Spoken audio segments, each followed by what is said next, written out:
que ouvir o senador Paim falar dá uma alegria muito grande na alma.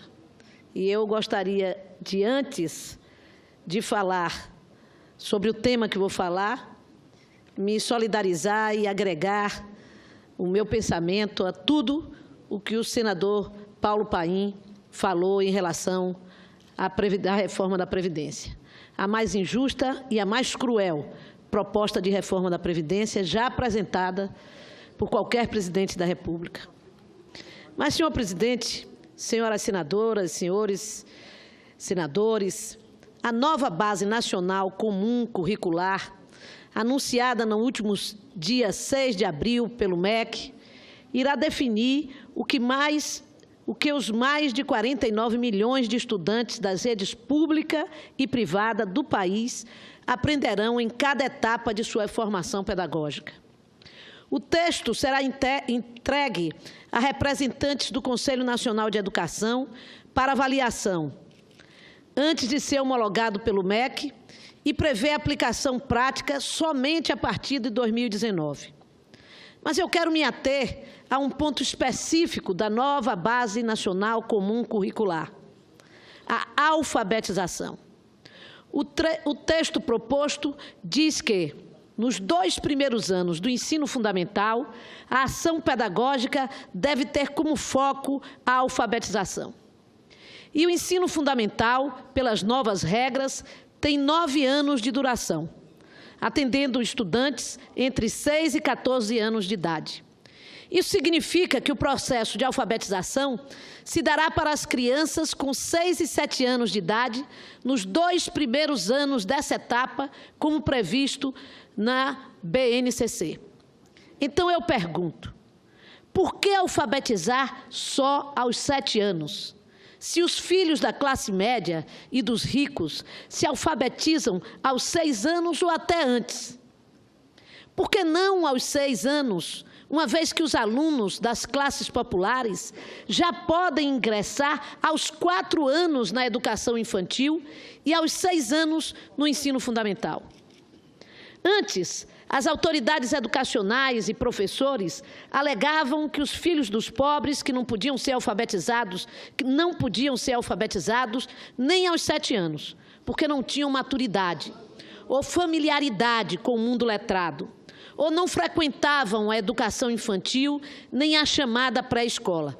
E agora, que as crianças podem ingressar na educação infantil aos 4 anos, e o ingresso no primeiro ano do ensino fundamental se dá aos 6 anos, qual é a justificativa para não se alfabetizar nossas crianças ao final do primeiro ano, aos 6 anos? As crianças originárias das classes abastadas, classes médias, aos 5 anos já conseguem ler e escrever. E a explicação é simples. Nessas famílias, desde muito cedo, as crianças presenciam atos de leitura dos familiares, são estimuladas e, quando na escola infantil, têm oportunidades diversas de acesso aos materiais escritos, livros infantis, jornais, revistas, cartazes e textos. A questão do atraso das crianças das classes populares na alfabetização não é biológica nem genética. Elas não tiveram a oportunidade de vivenciar processos que as fizessem descobrir e construir hipóteses, esquemas de pensamentos sobre a linguagem escrita. Desconhecer as diferenças de ambientes alfabetizadores, de experiência entre as crianças pobres e ricas, é manter as desigualdades que a escola tem ou deveria ter a obrigação de superá-las. Ora, se as crianças das classes populares sofrem a desvantagem da falta de ambiente alfabetizador na família, em relação às crianças oriundas das classes médias e altas, precisamos compensá-las. A educação infantil é o espaço que possibilita esse trabalho de compensação, reduzindo as desvantagens de classe. E agora temos a possibilidade concreta, que é o ingresso das crianças das classes populares na educação infantil aos 4 anos. E também o ingresso obrigatório das crianças das classes populares aos 6 anos na primeira série.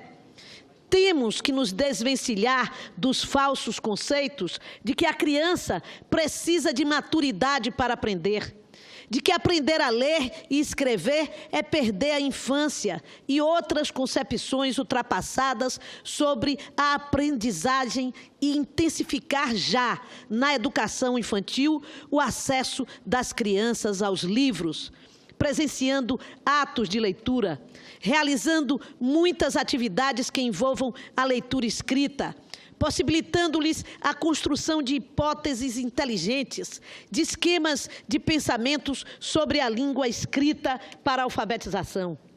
Roubar a infância é não ensinar a todas as crianças a lerem no primeiro ano, ou seja, não cumprir a expectativa social de aprendizagem.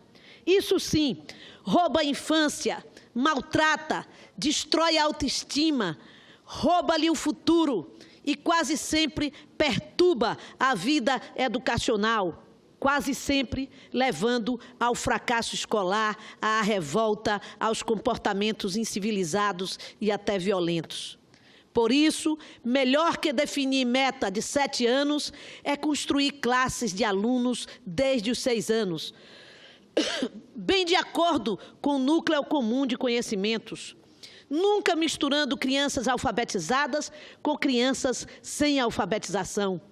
Formar bem e especificamente para a alfabetização e pagar bem ao professor alfabetizador, promovendo o professor alfabetizador na hierarquia educacional.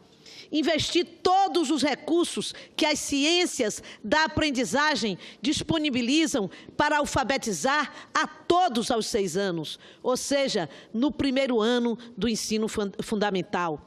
Adiar a alfabetização das crianças para os 7 anos no segundo ano, ao invés de aos 6 anos durante o primeiro ano do ensino fundamental, é criar problemas e dificuldades de aprendizagem, muitas vezes incontornáveis. Senhor presidente, eu creio que centrar, focar o MEC, as prefeituras municipais, nas ações de valorizar o professor alfabetizador e na ação central de alfabetizar aos 6 anos, fará uma verdadeira revolução na educação do nosso país. Esse é o desafio primeiro da educação brasileira, é a alfabetização na idade certa, a idade certa que é considerada dos 6 aos 8, mas que a classe média, as classes abastadas, conseguem fazer com que os seus filhos se alfabetizem antes dos 6, e que nós estamos criando novas dificuldades. Estamos impedindo a libertação dessas crianças ao definir como a idade inicial aos 7 anos. Portanto, aqui fica a minha observação sobre este momento e a minha obsessão até, senhor presidente, de que o principal desafio da educação neste país é fazer com que as escolas públicas municipais, com que os recursos do MEC sejam voltados para garantir a meta de alfabetizar aos 6 anos de idade e uma meta que fará com que o Brasil dê um salto para o futuro e salve o futuro das nossas crianças. Muito obrigado.